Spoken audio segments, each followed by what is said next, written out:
Can you now all see my screen? Yes, madam. Madam. Okay.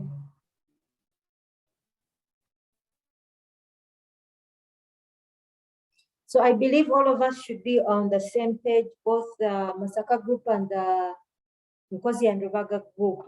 As far as I know, I'm done with the first set of slides with both groups. So again, good morning. And today, let us start with the types of research. We want to look at the very nature of research, delve into it. Today, we're going to start with types of research. And I'm going to start with the generic types. When we say we use the word generic, what do we mean? Can somebody just Google quickly what the word generic means when we say we want to start with with generic research types? Someone just quickly Google what the term generic, just the term generic, what it means.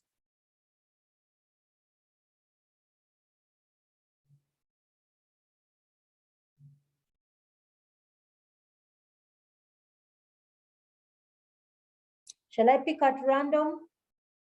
I think I'll pick at random. Nasanga Vanessa, can you tell us, just quickly Google what the term generic means?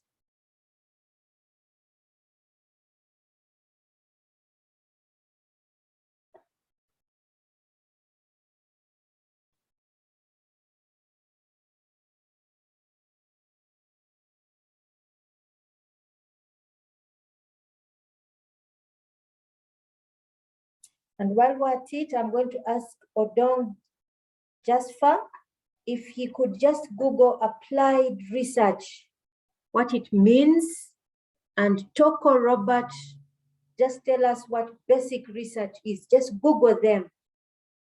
Google them and let's find out.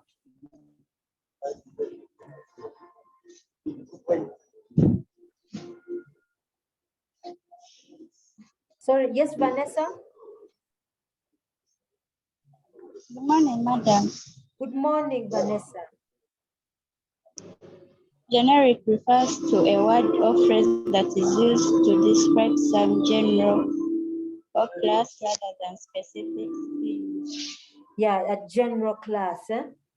So what that basically means when we say we are looking now at generic types, we are saying that your research, your research may fall under any of these. It will not be specifically, say, applied research or basic research, but it will fall under these general terms. Yeah. So I'll give you an example. If you look at student types at UMU, we have full-time students, we have part-time students. We have daytime students, we have evening students. So for example, Masaka students are evening, you in specifically are day students. We have undergraduate, we have bachelors. Those are generic terms.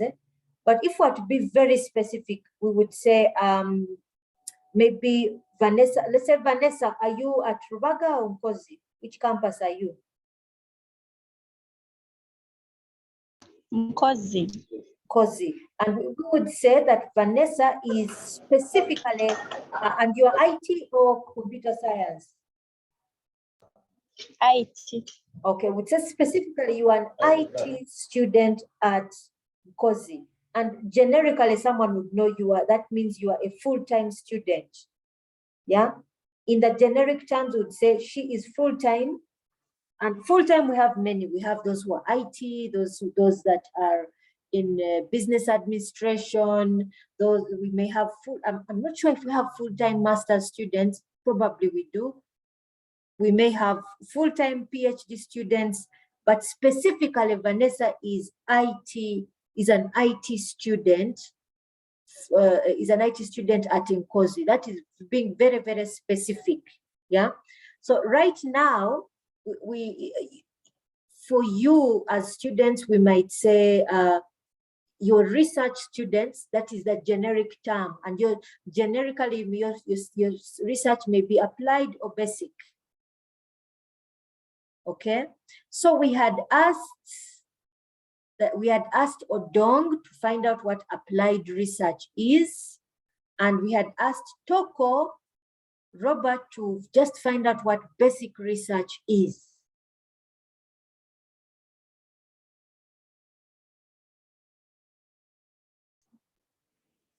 Yes, good morning, class. Morning, Good morning, Toko. class. My background is a bit noisy, but let me give the definition. Yeah, also mine, don't worry, mine is also noisy. So go ahead, Robert. Basic. Yes. Sorry, Robert, you're breaking. Okay, when you talk about basic research is a type of scientific research with the aim of improving scientific theories for better understanding and prediction of natural or other phenomena. So it's predicting, it's creating or predicting theories. Sorry, and what else?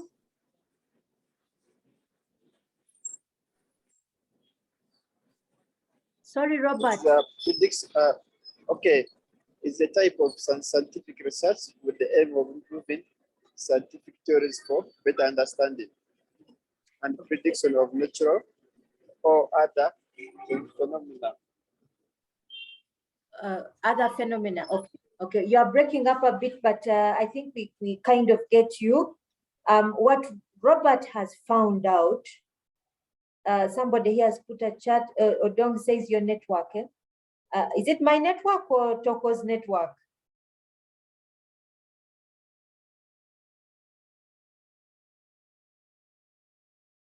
Odong, is it my network or Toko's? Mine. I'm not clear.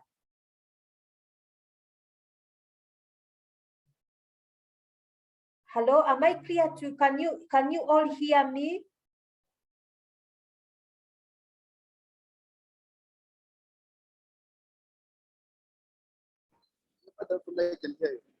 Toko says I'm clear. Sally says yes, I am.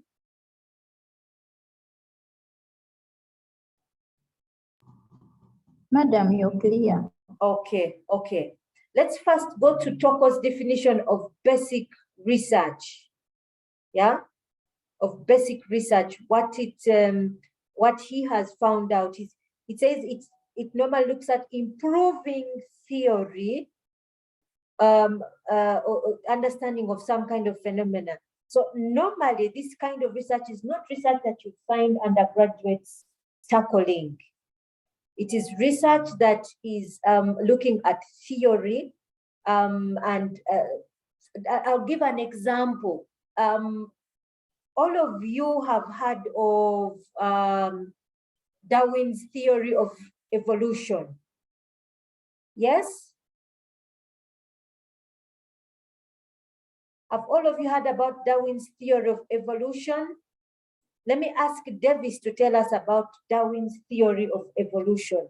It may seem completely out of context, but it's a good example. Davis Mayiga, can you tell us about Darwin's theory of evolution?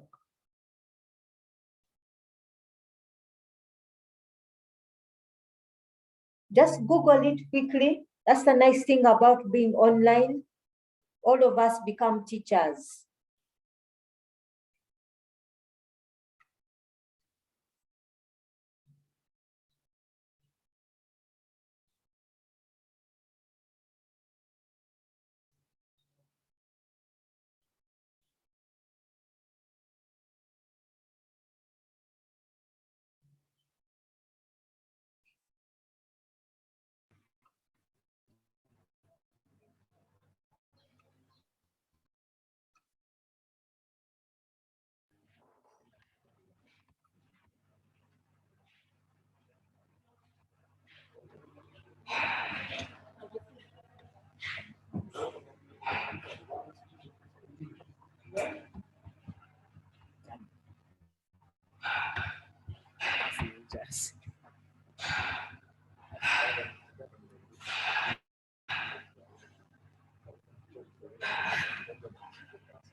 Davis, are you there?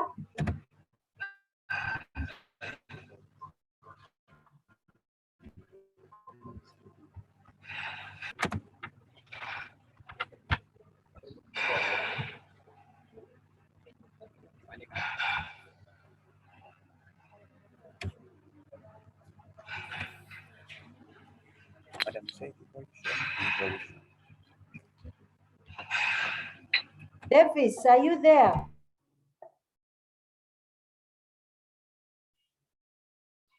Apologies, apologies.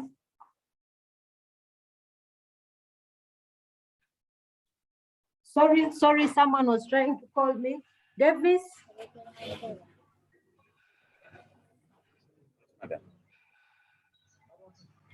Hello. Yes, Davis.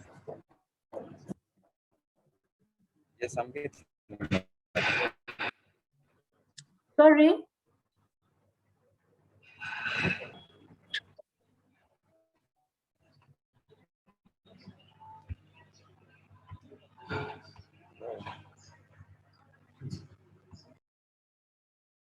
Hello, madam.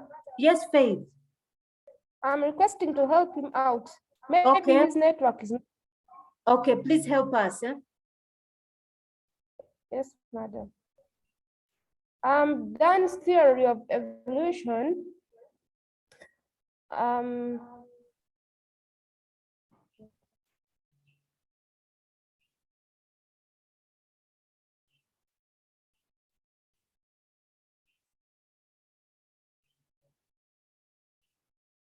Yes, Faith. Sorry, Faith, we've lost you.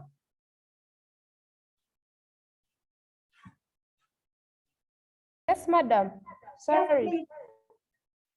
I was saying, Dan's theory of evolution describes how organisms evolve over generations through the inheritance of physical or behavioral traits. Mm-hmm. So have all of you heard, I hope you've heard Faith, what she has given us. Basically, Darwin's theory, it was a theory he developed many, I think, some centuries back, and he observed in nature that nature seems to evolve over time, where human beings evolve, species evolve, plants evolve. The dog that we have today is probably not the same dog that we had some centuries back, maybe 100 centuries back or so. So species have begun to evolve depending on the nature in the environment in which we are. So that was that is referred to as basic research. Yeah, basic research. And who else? Someone was, Odong was supposed to tell us about applied research. Applied research.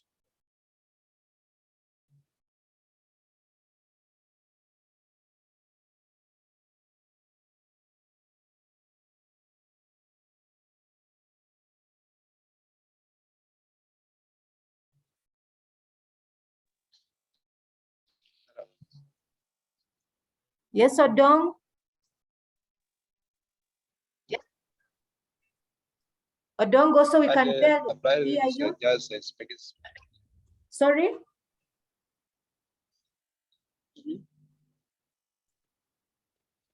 Hello. Yes, Odong. Can you hear me? Yes, I can, clearly.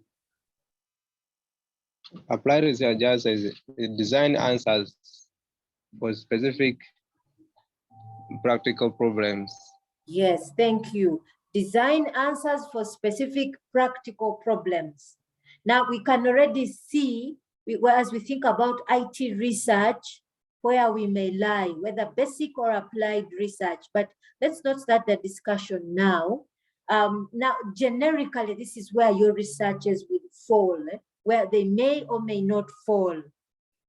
We don't specifically say my research is applied research, but we know it intrinsically, we know it behind in the back of our heads. Just like, for example, I know in this class, I should have Rubaga students and Nkozi students. You don't say it that I am Rubaga, I am Nkozi, but I know it. But when I go to the 3 p.m. class, I know specifically this is the Masaka class. I know within that class, I may have IT students or computer science students. And so you don't state it, but I know it at the back of my head. So also it's the same with you. You won't state it specifically in your research, but you will know where your research lies. Now, these applied research may be, again, these are also generic types. They are also very generic. You may not state it specifically. Your research may be descriptive or analytical. It may be quantitative or qualitative. It may be conceptual or empirical. So we're going to just go through these types of research and discuss them in detail. So already we have seen from what our colleagues have helped us, what basic research is already.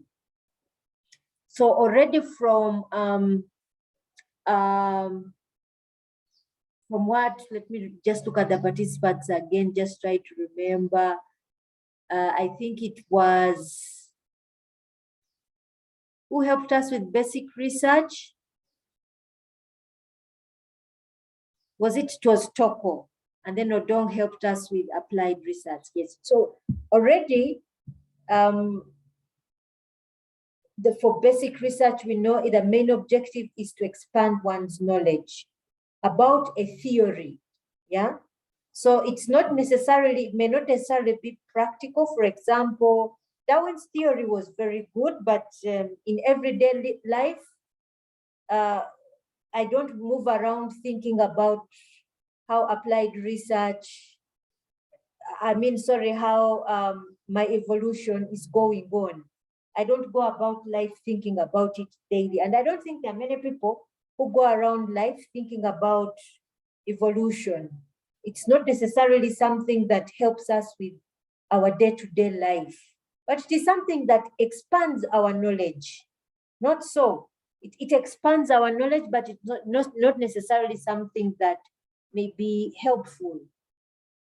But applied research is something that does bring about, it on the opposite side, applied research is something that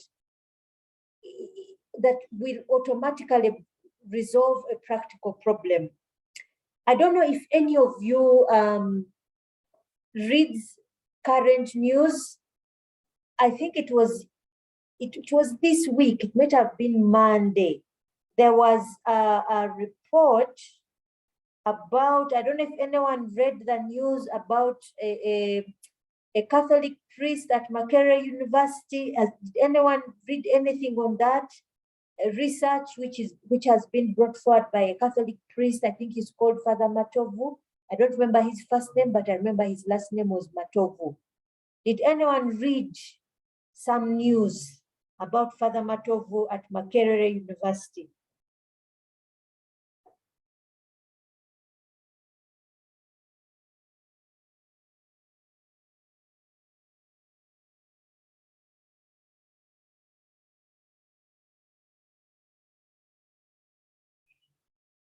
Any response? Did anyone read anything about a Father Matovu? You might even try to Google it as we speak.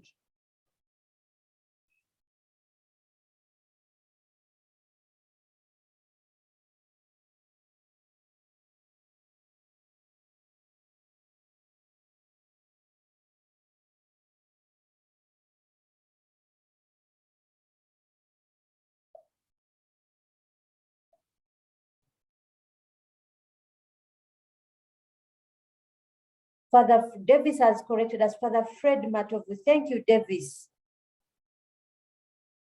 Can anyone Google what Father Fred Matovu did? What he's doing, what his research is doing?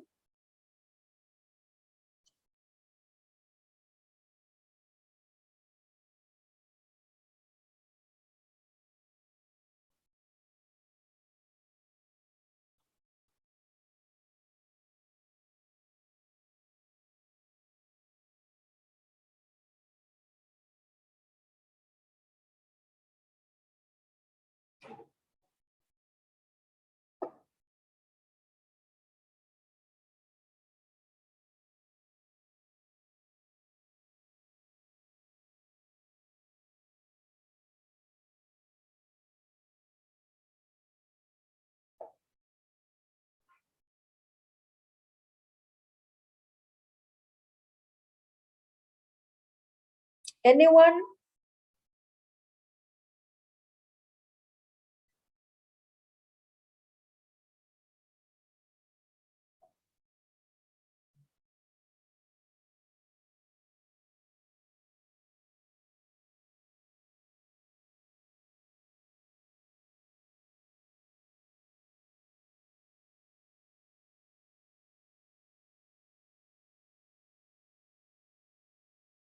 No? Okay. Since Davis has given us the name, you can go and find out, but also his research is really groundbreaking work in the field of HIV/AIDS. And he has figured out a new way to fight the HIV virus, but this time not using we are using antiretroviral ARVs, but this time he's looking at radiotherapy. Radiotherapy, which has been known to treat cancer cells, this time he's using it to treat the HIV virus. So that's really groundbreaking. That is research that is aimed at solving a practical problem in the modern world. So it's not just simply about acquiring knowledge, but it is there to solve practical problems. Now, if you remember our discussion of last week, we gave reasons for research. We talked about it. We actually gave these reasons. The first one was we looked at increasing knowledge, bring about new knowledge, and then also to solve practical problems. So most of the time, our IT research falls under applied research because IT is normally there to solve world problems. Now, like we said, these two types, the two overall arcing types of research are basic and applied. Now, the research may also fall under these those that we had outlined, the three categories. So the first category is that your research may be descriptive or analytical. Yeah, descriptive or analytical. So when we think of the word descriptive, it is a word we use on a daily basis, and it's not new to us to describe something. So if I said, describe the typical student of Uganda Matters University. So what a researcher would do would basically go out and do a survey of almost students to try and get the types of students we have. So this person will probably go and maybe first do find out from UMU documents in registry the different types of students. We have bachelors, we have masters, we have PhD, we have long distance, we have those who are full-time, we have those who are online, those who are physical, all these different types of students. Then you'd find out the gender types, how many are men, how many are male, how many are female, how many are of which age group, the age groups that we have, those who are maybe 18, between the ages of 18 and 25, those who are above 25, and those who are above 20, and we keep going through the different age groups, those who are single, those who are married, those who are purely arts, those who are purely science, all these. So that is basically a descriptive research. Someone would be going to do a survey, and then the main purpose is to give the state of their affairs, to give a description of the state of affairs of a specific phenomena. Can somebody just Google the word phenomena and find out what does the word phenomena means? Because we're going to meet this word over and over again. The word phenomena. Can somebody just Google the word phenomena? We're going to meet this word over and over again. I'm going to ask Vincent Senkumba. Can you tell us what that word means? Phenomena. Phenomena is spelled P-H-E-N-O, phenomena, M-E-N-A.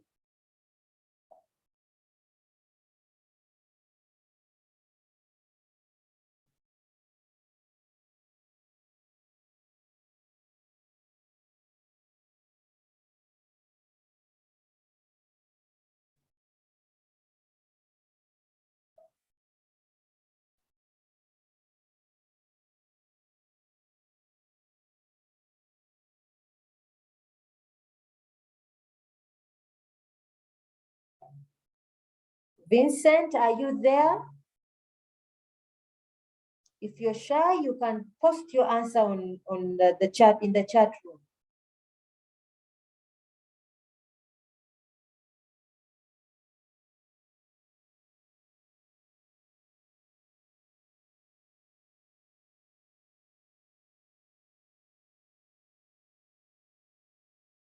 Sally Emmanuel has given us a response. Says, I think a situation that is observed to exist or happen.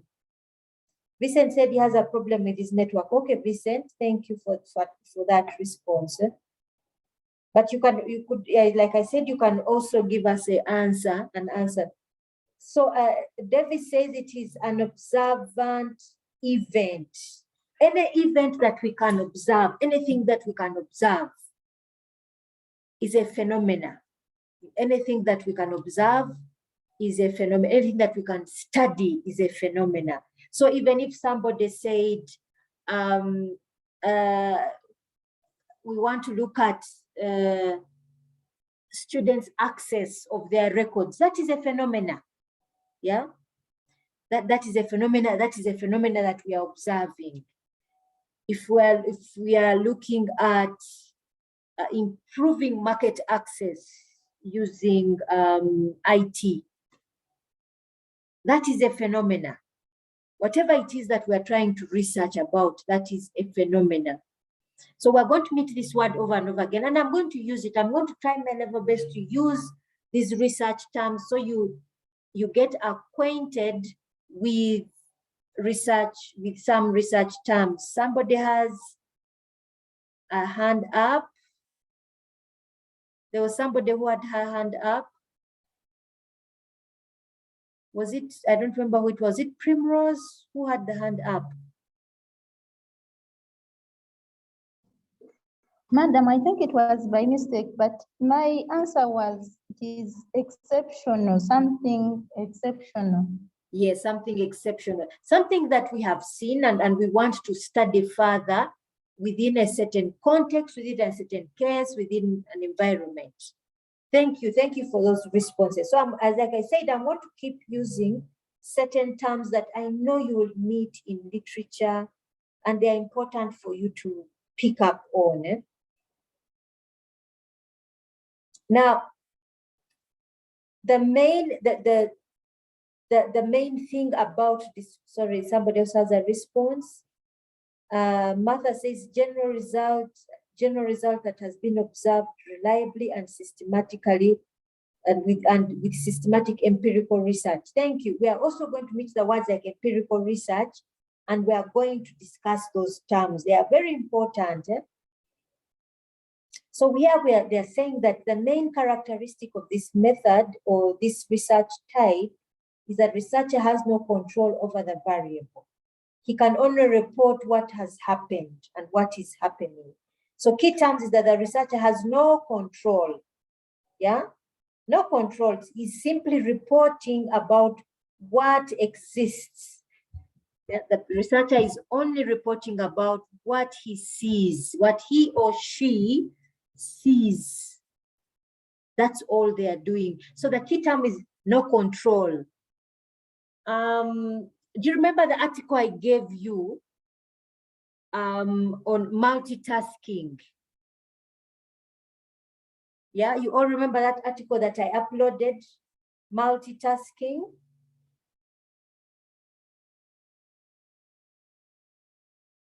Now, that type of research is typically controlled, where you have experimental laboratory research. That is very, very controlled, because you're putting somebody in an environment and you ask them to do very, very specific tasks.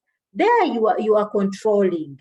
It's a very, very controlled type of research, where you're simply trying to study somebody doing A, B, C, D. How do they feel? What kind of feeling does it give them? That is very, very controlled. But with descriptive research, you're saying whatever I find is what I'm going to report. I have no idea. I'm simply going to report about what I find. So we also, I gave you the example of somebody saying, let me research about the type of student we have at UMU. So even we can talk about student attendance, the student attendance and frequency of power cuts. That kind of research is something that is uncontrollable.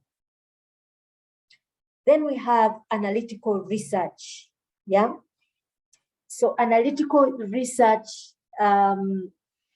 is the very opposite of descriptive. Why? Here we are making a critical evaluation of material, So let us say our colleagues from ethics and development studies. I remember there was somebody who decided to do her research under ethics and development studies on being critical. She decided to have a critical analysis of a book. There was a lady at that time, I forget her name, but she was looking at the environment, the issue of the environment, and how we approach the subject of the environment and different philosophical, let's say, views of the environment. So someone might say, I'm going to do a critical evaluation of maybe two types of the environment. And there, the person is simply analyzing, yeah? The person is evaluating and analyzing something. So here, an example here we give is when someone says, let me evaluate students' performance from their results over time. So they might say, we may look at IT students, those that the students' results, IT students before the pandemic and after the pandemic. And there they'll be looking at students, those who are sitting physically in class and those who are studying something online. And let's say we look at programming, maybe programming in Java. Performance after and before and after. And somebody is looking at access to a lecturer, access to materials. Then you're also looking at students. There are students who are self-taught, who can learn independent of a lecturer or seeing the lecturer physically, and students who are very dependent. So that becomes quite analytical in nature. They are looking at so many variables, so many factors and information to answer a question. So your research can be descriptive, it can be analytical in nature. Again, you may not state specifically that my research is descriptive. Some people at PhD level may decide to state it very clearly. This is analytical, this is descriptive, but for you, you may not need to go that far with your research. But at the back of your head, you may have an idea of what it is you intend to do. Then your research may be qualitative or quantitative. This is one very, very big area we come to in our research when we want to decide whether we want our research to be qualitative or quantitative in nature. Quickly, let me just ask somebody. Let me ask Mark Bogere, just Google what is quantitative research.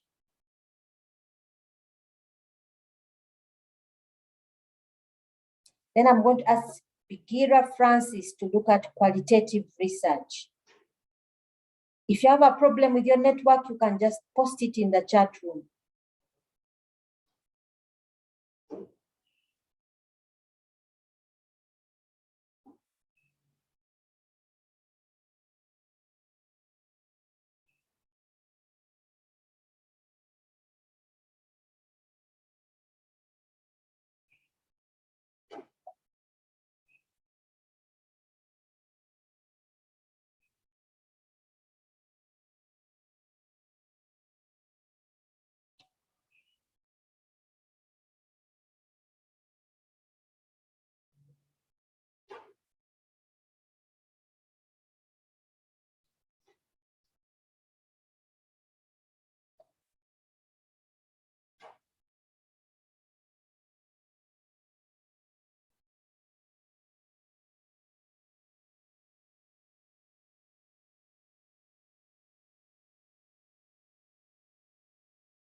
Mark, any response from you? And Francis?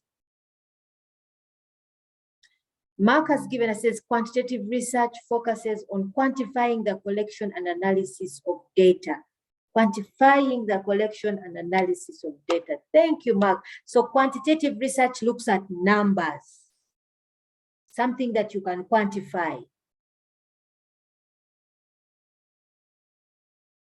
Yeah, so an example I can give you is if someone decided to do a research on e-learning at UMU and decided to find out how many students have their own personal devices when accessing, when in class, and how many are using university devices, how many are using shared devices. Maybe you borrow your friends, your roommate's laptop or roommate's smartphone, whatever it is, to access an online class, especially maybe a Zoom class. You quantify. Morning, class. Qualitative research refers to the process of naturalistic inquiry that seeks an in-depth understanding of social phenomena within their natural setting. Thank you, Francis. It looks at, the keywords I've picked out, a holistic understanding of social phenomena. Holistic. When we hear that word holistic, what do we think about when we hear the word holistic? Colin Nsubuga, can you tell us what does the word holistic, when you hear about it, or if you just Google it, what does that word mean? Holistic. We've already heard about phenomena, so we know what it means.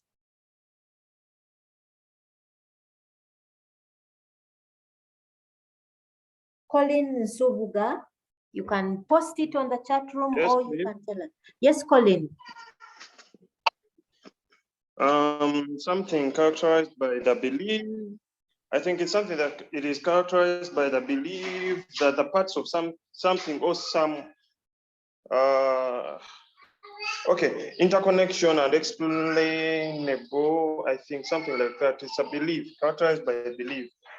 Let us say, if we were to say, let us understand Colin.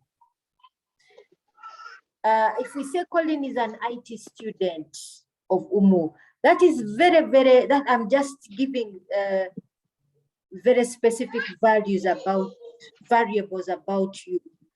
But if we were to look at the whole of Colin, that's the word holistic means, the whole of him. Colin is really dynamic. Colin is somebody's son. Colin is somebody's brother.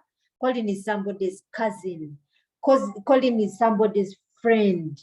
Colin has beliefs.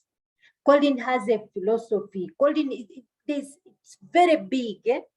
So that's what qualitative research means, trying to understand something, the whole of something.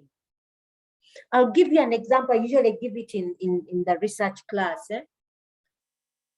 All of you have heard about female genital mutilation, or in simple terms, what is referred to as female circumcision. Have you heard about it? I'll ask Amuza to just Google it. Female genital mutilation.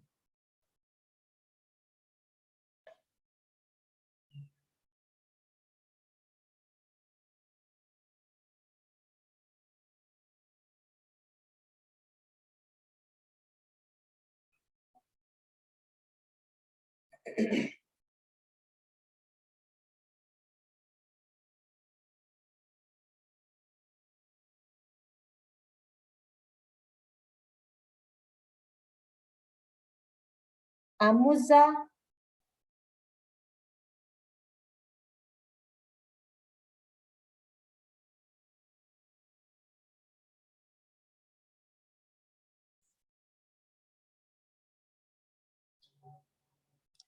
Colin has responded. Amuza, you've noted. Amuza, I don't know if you're there, but Colin has responded. It's the total removal of female reproductive organs or distortion. It's a practice that is normally done by some tribes in the East, some tribes, not all tribes. Now, you've all heard that I think in most countries, it is unlawful to carry out female circumcision. Not so. You've heard about it, that this is something that has been outlawed. It is actually a crime to carry out female genital mutilation. It is something, it is practiced in parts, some minimal parts in Uganda. I know it is also practiced in Kenya, in South Africa, in Somalia, I don't know other places, but it has been outlawed. But the unique thing about it is that even after it has been outlawed, it is still being practiced. And more specifically, you would imagine that the people who suffer the most from it, who are the victims of it, the women themselves are the ones who carry it out. Yeah. I saw a documentary one time, I don't remember if it was on NTV, one of those Ugandan channels, where there was a woman who, she was a teacher by profession. When it was outlawed, she did not do it. Her mother didn't do it, did not put her through it. But later on in life, she went ahead and had it done. So some researchers were trying to find out why women, especially women who are victims of this thing, if you hear about it, especially the after effects, they are really horrific. But first of all, the very act of it is really terrible. Sorry. The process, especially I saw a movie about it. There's a woman, she later on became I think one of the great models in the US. When she went there, what she used to go through, it was terrible. What the after effects are really bad, and the process itself is really horrific. It's done to a very small child, children as young as 3, as young as 6 years old, and it's really horrific. And the after effects are really bad. The process of giving birth, the menstrual cycle women go through, it's very, very painful. But yet you hear mothers and women themselves taking themselves back to go and do it. So researchers were trying to understand it. Now, this is something you can't go and give a questionnaire to try to understand why women take themselves through it. Yeah, it wasn't something that you could easily understand. But when some researchers to find out, they went to those communities and spent time with those communities just to try and find out. Amuza is giving us here a definition. It says the partial or total removal of external female genitalia or other injury. So it's very horrific. When you read about some of some places, what they do, it's really horrific. But to find out why people were kept going back, what was this phenomena, what was pulling women to go back, to go through such horrific. So some researchers went and spent time with these communities to find out why. Why is it women are going back? So it's that kind of research really, that is what essentially we mean by qualitative research, because it's not something you can give a questionnaire and someone will respond and give you the real answer. Another kind of research I can give you in the field of IT, specifically in the field of ICT4D. I don't know if any of you have heard about ICT4D. Nowadays, you'll find in literature, they'll say digital technology for development. Now, instead of using the word ICT, they say digital. So it could be digital technology for development or ICT4D. ICT for development, have you heard about it? Let's come to Komhangi Martha. Martha, can you quickly Google ICT for D? ICT for development.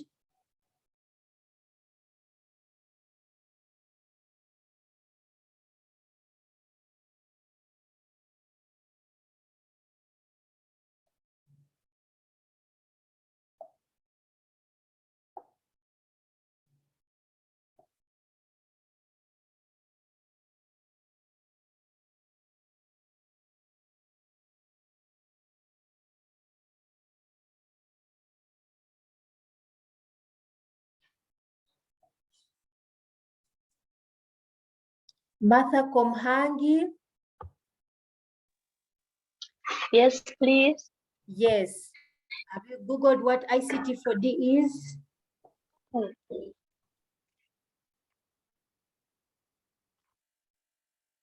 Can you tell us what it is, ICT for D?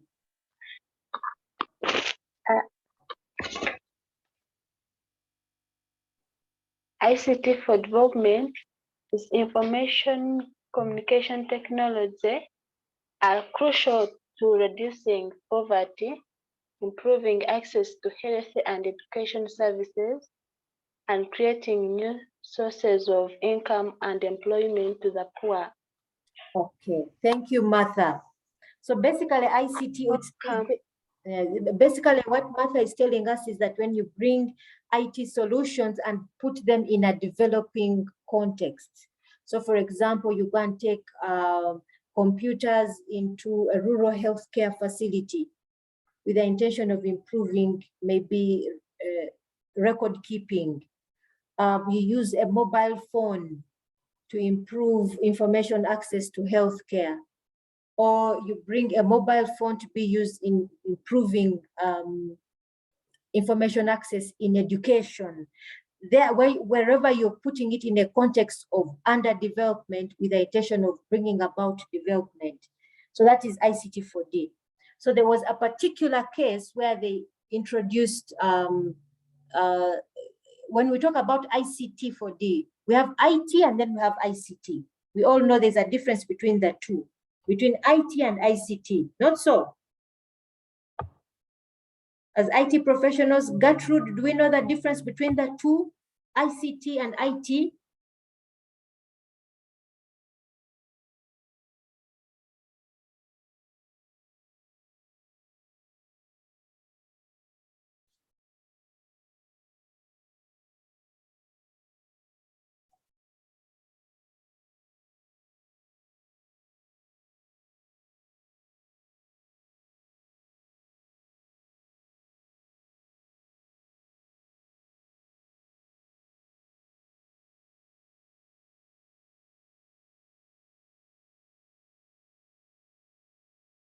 Gertrude?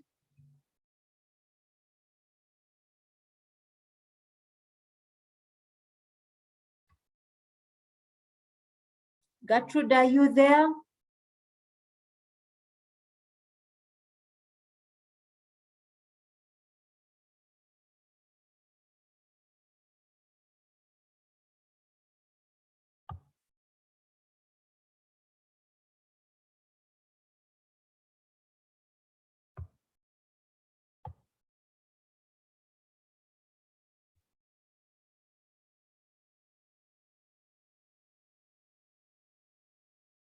Okay, let's ask Nantale Sharon, the difference between IT and ICT.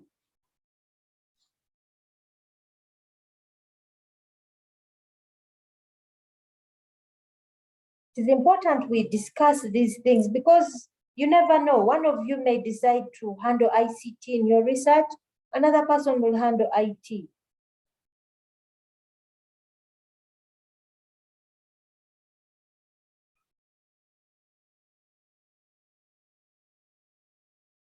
We need to expand our knowledge because that's what we are becoming. We're becoming academics. Natalie Sharon.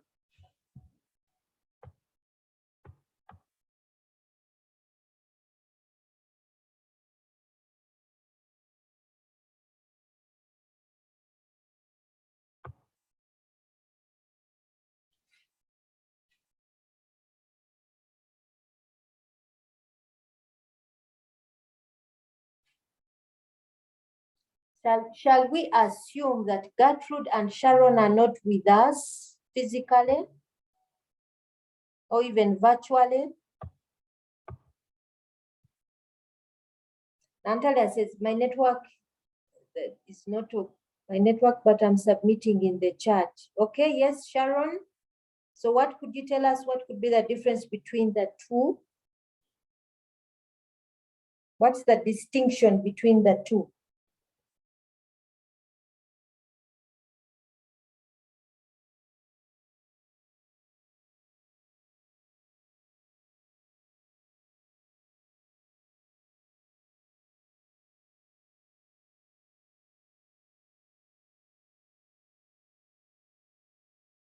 Gertrude, you're also having challenges.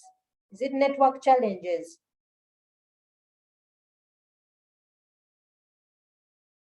Okay, either one of you, can you just you could both submit what you think is the difference between IT and ICT. So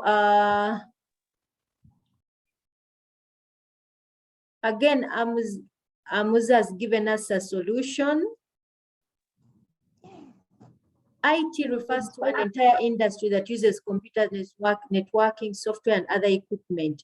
ICT refers to utilizing digital technology such as computers, emails to help individuals, organizations use information. Thank you for that. The key point here is that C part, the communication part. Both are dealing with information you're storing, but ICT goes ahead to communicate that information. So whereas you'll find a radio station is part of ICT, it's not part of IT. Because a radio communicates that information.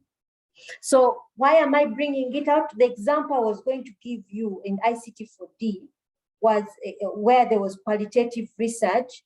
There was a group of ICT 4D practitioners who went ahead and decided to design some ICT solutions for a rural community.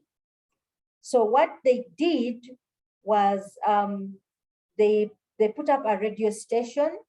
That radio station was meant to bring for them, communicate for them market prices. So they would probably maybe using internet or whatever it was, or they would find information on the web about new market prices for agricultural produce. So take an example, this side we have coffee farmers, or anywhere you may, almost everywhere in Uganda we have coffee farmers. And you want to let the community members know what the current market prices are. Anyone who is in the coffee industry knows that at the time of harvesting, prices fluctuate. At a certain point, you may find a kilo of dehusked coffee is 7,000, then in the next month, it's now 6,500 or 400. Even goes as down as 5,000. So these people, this radio station kept communicating to the community about the current market prices of different agricultural produce. And the practitioners didn't only just put the radio station, but they also put these loudspeakers, these mizindaros, in different parts of the community. Let's say in the marketplace or at some shop areas, so that those who didn't have radios could also receive that information whenever it was being communicated. Now, after a certain period, the practitioners came to try and find out how the project was going. And they found, okay, some of the radio presenters had left the radio station. And then they also found some of the loudspeakers that had been placed strategically had been vandalized. So when they tried to find out why, first that initially the community members were saying, oh, some bad people came and destroyed the loudspeakers. But when they spent more time with the community, they actually found out it was the very community members that destroyed the loudspeakers. And why? Why did they destroy? They destroyed them because they said, we were tired of listening every day about market prices. We also want to hear things on entertainment, football, for example. There are some people like watching these soaps on NTV, on Bouquet Day. They said we also want to hear updates on those soaps. We don't want to hear about market prices all the time.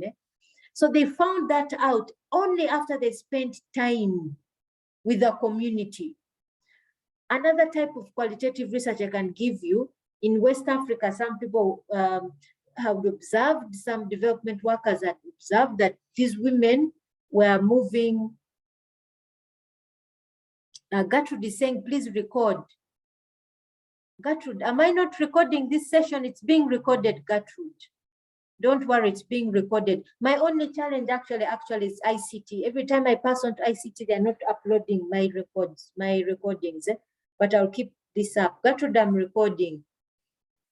So another example I can give you of qualitative research, I was saying again, in West Africa, in a certain community, some development workers went and they observed that there were these women who are moving long distances to fetch water. So they decided to construct a borehole nearer to the home settlements. And then they realized the women were not using this borehole.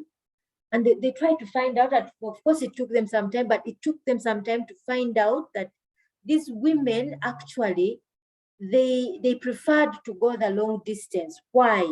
They said during that time when they walked as women, they would talk. They would talk and find out that, okay, maybe there was this woman who slept hungry, the husband has some financial problem, this other woman has been beaten by the husband. So these are issues, what I was actually saying, holistic issues that you're not going to find out using a survey questionnaire. You can only find out when you spend time with people. Yeah, so that is what we mean, the big difference between qualitative research and quantitative research.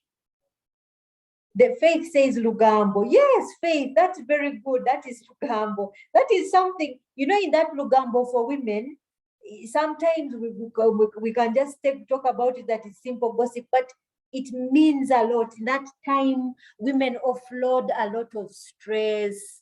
You know, whatever is bothering them. And you know, you find, you may not, actually the research says women normally live longer than men. It's normally because of that, Lugambo, that offloading your stress, sharing your problem with somebody. Thank you, Faith. So that is only, basically that is what qualitative research can do. It gives us in-depth understanding into a problem. Now, your research can be qualitative or quantitative in nature. It may be either qualitative or quantitative in nature, depending on what it is you're trying to study. Yeah?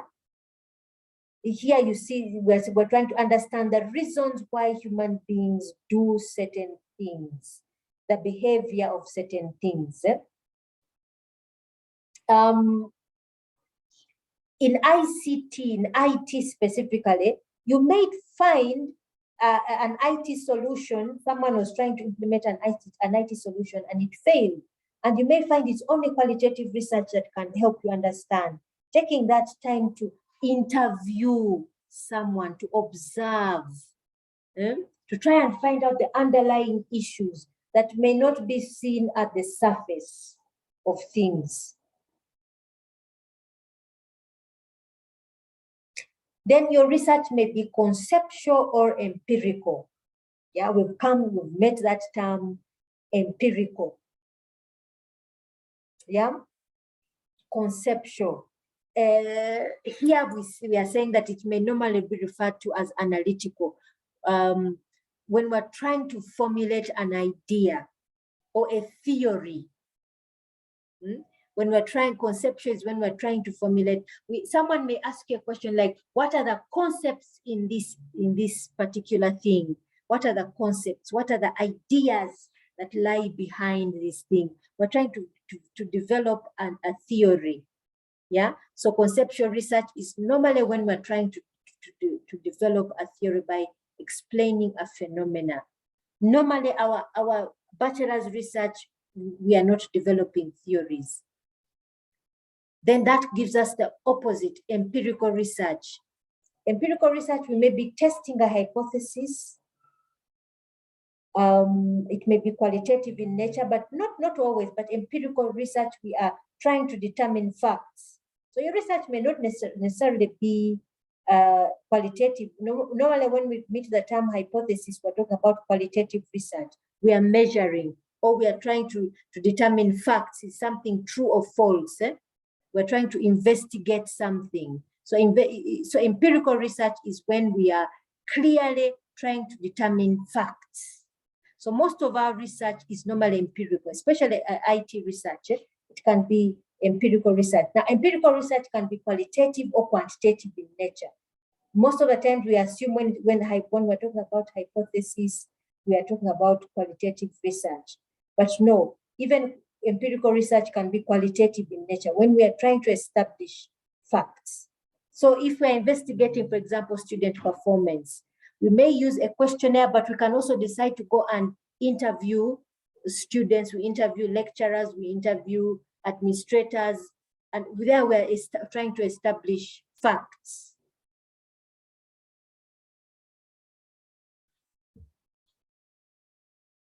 So these are, maybe we can try to give examples of each research type.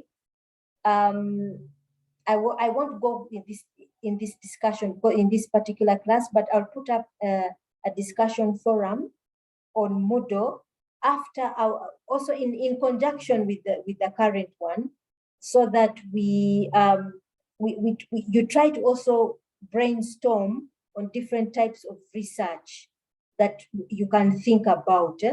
You can use the internet, you can observe, identify areas at UMU, for example. For instance, I can decide to look at using the mobile phone in teaching and learning. Right now, some of you are using mobile phones, others are using university systems, using university devices, others are using personal devices. You can try and think about it, and we shall have a discussion on Moodle. Do we have any questions so far? This particular discussion has been very much on concepts. We have not gone very precise. Next week, we shall actually look at research philosophies and then research methods. Any question or points you wish for me to discuss further?